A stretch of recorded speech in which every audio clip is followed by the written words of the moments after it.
I'm the last speaker or the final speaker for this evening, I just want to take the opportunity to thank Dr. Cheng for organizing this event. I've been working closely with her over the past few months, and I've realized that she's an extremely passionate woman who is trying to promote data science in the Med campus. So thank you for doing this, and thank you for bringing all of us together. This means a lot for the whole community. I guess I wanted to also talk about a little bit about global health and population health data science. Our lab actually works on a few other topics like spatial biology and digital pathology, etc. But today I wanted to talk about screening tools for dementia. And another reason I want to talk about is because I began to slowly start appreciating the fact that we as a BU community, we need to sort of start thinking about not just research, but also research and translation, right? So we are really thinking about research. We have some amazing talks today. We've been working a lot on different kinds of research topics. But I come to realize, and after talking with some people actually at the BU community, we were actually awardees of this BU Ignition Award. I began to realize that I think it's important to not think about science as a research paper, but also science as a way to sort of build tools to sort of scale that to sort of this, hopefully a global community. And I can't think of a better topic than dementia, because as you can see here, these are some sobering statistics that I want you to pay attention to. There are about 55 million people living in dementia worldwide. Every year, this number is actually increasing significantly. And I think the cost estimate is actually very mind-boggling, because I think in 2019, the estimate is about $1.3 trillion is basically the effect of actually having all these people suffering from this concern. And when I say dementia, dementia is actually a very broad term used for talking about memory loss. But if you really talk to a clinician, they want to understand what kind of reasons are actually causing this dementia. And obviously, Alzheimer's disease is one thing that always comes up, because 60 to 70% of the cases actually are due to Alzheimer's causing dementia. But there are other kinds of etiologies, what we call as other reasons, like Lewy body dementia. Somebody with Parkinson's can have dementia. Somebody with depression can have dementia. Somebody with HIV or infection can have dementia. And in fact, even somebody having vitamin deficiency can have dementia, right? So this is a global concern.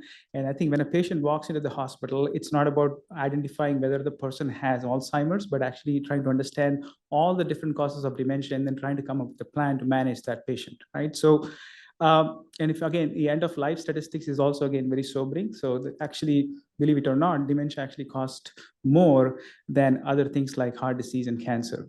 And recently, I took out this slide from a World Health Organization bulletin, where they came up with a global plan to sort of tackle this public response to dementia from 2017 to 2025. And as you can see here, there are multiple things that they have highlighted. I think I want you to look at this number 4, which is dementia diagnosis. Shockingly, even diagnosis is not that easy to do, right? So essentially what they want to do is they want to come up with this global way to sort of really come up with ways to understand how to clearly come up with a ways to diagnose that person and understand the reasons why dementia can happen in those patients.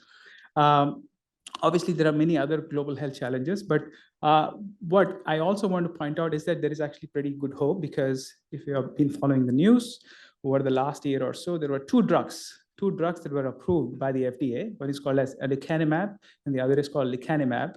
Both these drugs were approved by the FDA for the treatment of Alzheimer's disease. So there is actually good hope that these drugs can actually make a difference in these patients. And similarly, there are many other clinical trials that are happening around the world on tackling dementia.